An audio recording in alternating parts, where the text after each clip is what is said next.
प्रभु श्री राम की नगरी अयोध्या सज धज के तैयार है और इंतजार है प्रभु राम की प्राण प्रतिष्ठा का। आपको बता दें कि जनवरी में प्रभु श्री राम की प्राण प्रतिष्ठा होने वाली है, जिसको लेकर पूरी अयोध्या सज चुकी है और समुचित अयोध्या विकास की ओर अग्रसर है। लेकिन इस वक्त बहुत ही खास मेहमान हमारे साथ में मौजूद हैं। राम जन्मभूमि तीर्थ क्षेत्र के महासचिव चंपत राय जी हमारे साथ में जुड़े हुए हैं। उनसे जानने और समझने की कोशिश करेंगे कि अब तैयारियां चूंकि अंतिम चरण में हैं, लगभग पूरी हो चुकी हैं। श्रद्धालुओं के लिए हर एक इंतजाम भी लगातार जारी है। चंपत जी, बहुत बहुत स्वागत है हमारे साथ जुड़ने के लिए, बहुत बहुत शुक्रिया हमें समय देने के लिए।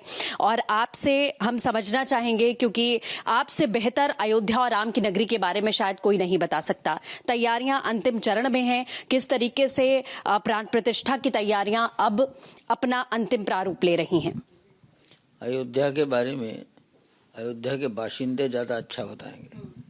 यहाँ के जनप्रतिनिधि, नगर सेवक, वार्ड, यहाँ के मेयर, वही ज्यादा अच्छा बता पाएंगे। मैं यहाँ का धरती पुत्र नहीं हूँ, भारत माता का पुत्र जरूर हूँ, लेकिन मैं यहाँ का निवासी नहीं हूँ, इसलिए वो अच्छा बताएंगे। खैर, ये आपके एक प्रश्न पर मेरा कथन है। शेष राम जन्मभूमि पर मंदिर में भगवान के नवीन विग्रह की, नूतन विग्रह, जो 5 वर्ष का खड़ा बालक है, जिसकी पैर की उंगली से ललाट की ऊंचाई 51 इंच है, उसकी स्थापना, प्राण प्रतिष्ठा। पत्थर की मूर्ति में विधि विधान मंत्रों के द्वारा प्राण डाले जाते हैं। और पत्थर में प्राण डालने का मतलब, जिसमें प्राण है वो जीवित है। प्राण निकल गए तो पत्थर हो गया। तो पत्थर को जीवन दिया जाता है, इसका नाम है प्राण प्रतिष्ठा। ये 22 जनवरी 2024 सोमवार को होगी। उस दिन भारतीय परंपरा में पौष शुक्ल द्वादशी, विक्रम संवत 2080, अभिजित मुहूर्त, मृगशिरा नक्षत्र है। दोपहर को 12 बजे के पश्चात प्राण प्रतिष्ठा की विधि पूर्ण हो जाएगी। इसके लिए जितनी न्यूनतम आवश्यक तैयारियां हैं वो हो गई हैं, कार्य चल रहा है। तैयारियां और जितनी अधिक से अधिक हो जाएंगी, अच्छे से अच्छा हो जाएगा। लेकिन जो बेसिक रिक्वायरमेंट है वो पूरी हो गई। जैसा आपने कहा कि जो तैयारियां लगभग पूरी हैं और इंतजार अब सिर्फ और सिर्फ जनवरी में 22 तारीख का किया जा रहा है। प्रधानमंत्री का भी आगमन है, बड़ी तैयारी है। जैसा आपने बताया भी था कि हर एक साधु संत, हर एक संप्रदाय के जो प्रतिनिधि हैं, उनको यहाँ पर आमंत्रित किया गया है।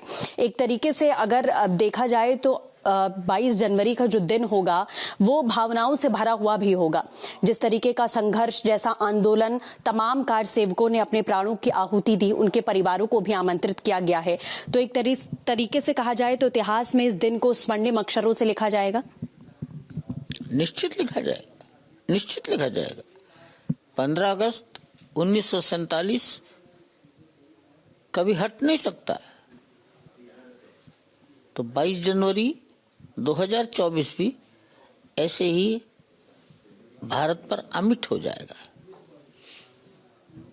जैसा आपने कहा कि भारत पर अमिट हो जाएगा। और अभी से हम जो क्योंकि मंदिर निर्माण के साथ साथ पूरी अयोध्या विकास की ओर अग्रसर है, आगे बढ़ रही है, विकास की धारा हम देख रहे हैं। चाहे वो भगवा रंग में रंगी हुई पूरी अयोध्या, तमाम जो बिल्डिंगें हैं वो हम देख पाएं, या फिर एयरपोर्ट का निर्माण हो, या फिर रेलवे स्टेशन का निर्माण हो। मतलब कि राम की पैड़ी पर भी जो दृश्य देखने को मिलता है, या आज से कुछ साल पहले अगर हम पीछे जाएं तो वो दृश्य नहीं था। एक तरीके से कहा जाए तो खंडहर में अयोध्या तब्दील हो गई थी। उसको लेकर एक जो दृढ़ निश्चय और संकल्प की जरूरत थी, आपको लगता है उसे दिखाया सरकार ने भी? सबके सहयोग से हुआ है। सरकार का काम केवल भौतिक विकास है, जनता को शरीर की रक्षा के लिए सुविधाएं प्रस्तुत करना, जैसे सुरक्षा, भोजन,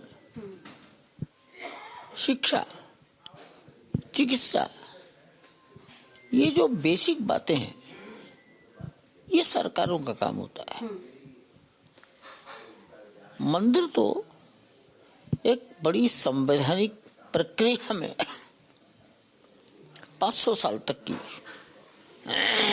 उसमें से निकल कर आया है।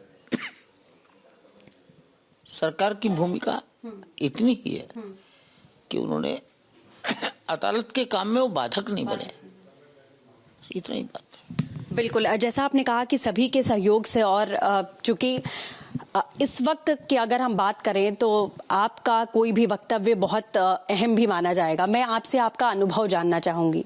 एक लंबा संघर्ष आपने भी देखा और अब चूंकि प्राण प्रतिष्ठा हो रही है, एक तरीके से कहा जाए वो तपस्या पूरी हुई और प्रभु श्री राम की कृपा से ही हुई।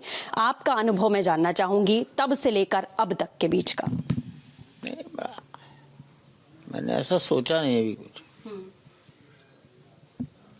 कुछ तो, क्योंकि जैसा मैंने कहा कि भावनाएं बहुत ज्यादा जुड़ी हुई हैं। वो तपस्या पूरी हुई, ये जब संघर्ष शुरू हुआ था, क्या ये सोचा गया था कि इतने समय में ये सब कुछ पूरा हो जाएगा और मंदिर निर्माण हो जाएगा? शायद प्रारंभ में तो नहीं सोचा गया था, लेकिन वर्ष 1989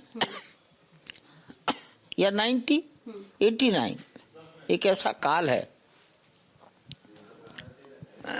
जब राष्ट्रीय स्वयंसेवक संघ के सर्वोच्च मार्गदर्शक, जिन्हें हम सरसंघ चालक बोलते हैं, उस स्थान पर बाड़ा साहब देवरस थे। तब उन्होंने बोला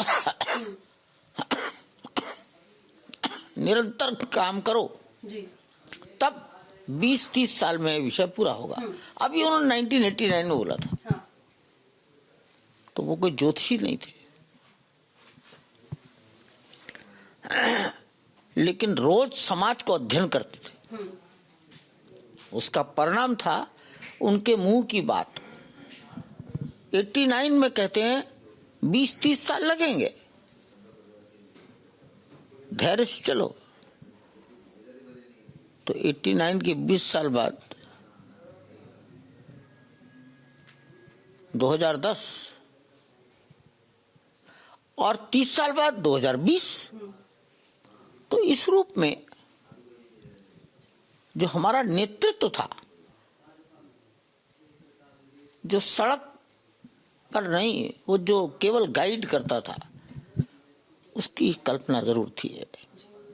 बिल्कुल, बहुत शुक्रिया हमसे बातचीत करने के लिए। तो आप चंपत राय जी को यहाँ पर सुन रहे थे किस तरीके से तैयारियां जो हैं वो अपना अंतिम रूप ले चुकी हैं और इंतजार अब सिर्फ 22 तारीख का है जब प्रभु श्री राम की प्राण प्रतिष्ठा संपन्न होगी। विजय संतोष के साथ सृष्टि पांडे, रिपब्लिक भारत, अयोध्या।